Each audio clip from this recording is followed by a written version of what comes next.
শিক্ষার্থীরা, তোমরা যারা বার্ষিক পরীক্ষায় সর্বোচ্চ ভালো ফলাফল পেতে চাও, তোমরা আমাদের এই আর্য পাঠশালা চ্যানেলটি সাবস্ক্রাইব করে রাখো। এই চ্যানেলে তোমরা তোমাদের বার্ষিক পরীক্ষার আগের রাতে সকল বিষয়ের গুরুত্বপূর্ণ সাজেশন পেয়ে যাবে। চ্যানেলটির লিংক ডেসক্রিপশন এবং কমেন্ট বক্সে দেওয়া হয়েছে, তোমরা সাবস্ক্রাইব করে রেখো।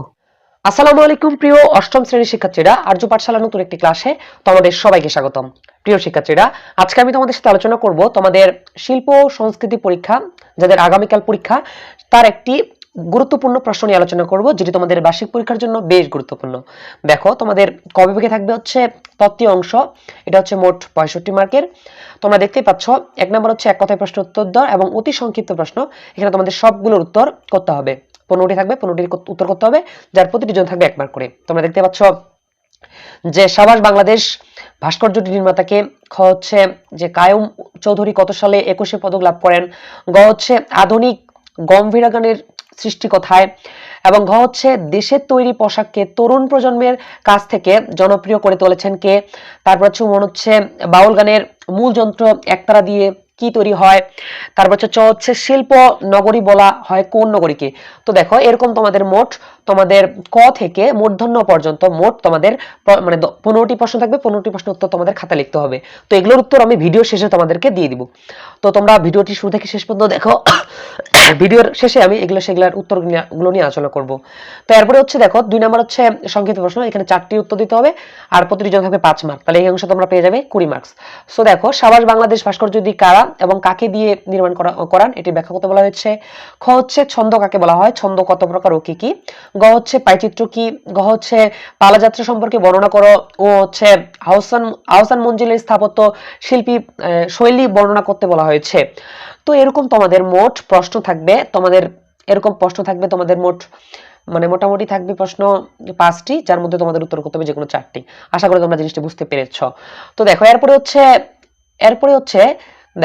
হচ্ছে 3 নাম্বার ছবি দেখো, এবং এটাকে বলা হয় আর্ট, মানে art applications of creative writing. So এখানে একটা আর্ট দেওয়া হয়েছে, তোমরা দেখতে পাচ্ছ। এখানে একটি থাকবে, একটির জন্য 10 মার্ক রয়েছে। উপরে ছবি দেখো এবং যা মনে হচ্ছে তা নিজের ভাষায় লিখো। অর্থাৎ মানে তোমাকে এই পিকচারটা দেখতে হবে এবং নিজের ভাষায় তোমাকে বর্ণনা করতে হবে। এরপর হচ্ছে 4 নম্বর রচনামূলক প্রশ্ন, যেকোনো 2টি উত্তর করতে হবে, যার প্রতিটির জন্য থাকবে 10 মার্কস। সো তোমরা এখানে পেয়ে যাবে 20 মার্কস। দেখো, যে রাজশাহী সিল্ক শাড়ির তৈরির পদ্ধতি বর্ণনা করো। ফকির মানে লালন শাহ কিভাবে তার নিজের দর্শনকে প্রকাশ করেছেন ব্যাখ্যা করো। ও হচ্ছে ভাস্কর ও চিত্রশিল্পী অধ্যাপক সৈয়দ আব্দুল খালিদের জীবন ও কর্ম সম্পর্কে বিস্তারিত বর্ণনা করো। ঘ হচ্ছে শিল্পী কায়েমউদ্দিনের জীবন ও তার শিল্পকর্ম সম্পর্কে লিখো। তো এরকম তোমাদের প্রশ্ন থাকবে, তোমাদের যেকোনো 2টি উত্তর করতে হবে, যার প্রতিটি জন থাকবে কত মার্কস, 10 মার্কস। সো তোমরা সুন্দর মতো করে এগুলো বড় করে উত্তর দেওয়ার চেষ্টা করবে।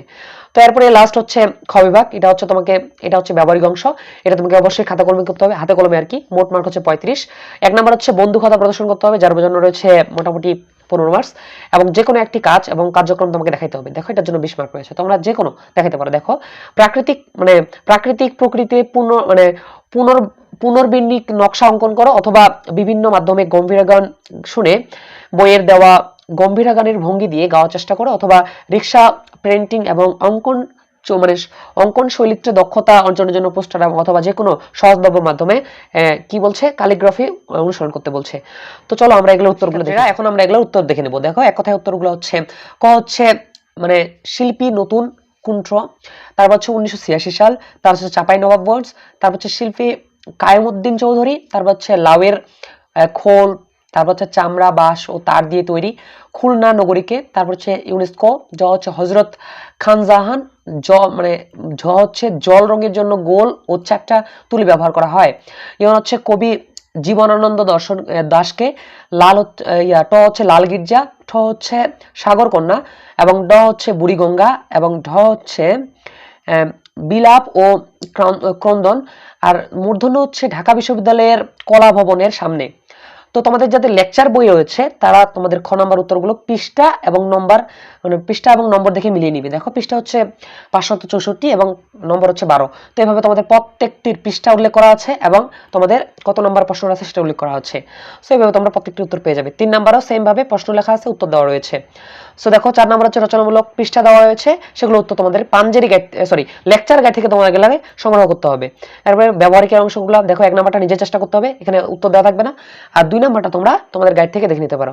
তো এই ছিল তোমাদের শিল্প ও সংস্কৃতি বইয়ের গুরুত্বপূর্ণ আলোচনা। আশা করছি তোমাদের এই মডেল টেস্টটি বা এই প্রশ্নটি তোমাদের বার্ষিক পরীক্ষার জন্য বেশ গুরুত্বপূর্ণ। তো পরবর্তী ক্লাসে আমন্ত্রণ জানিয়ে আজকে ক্লাসটি আমি এখানে শেষ করছি।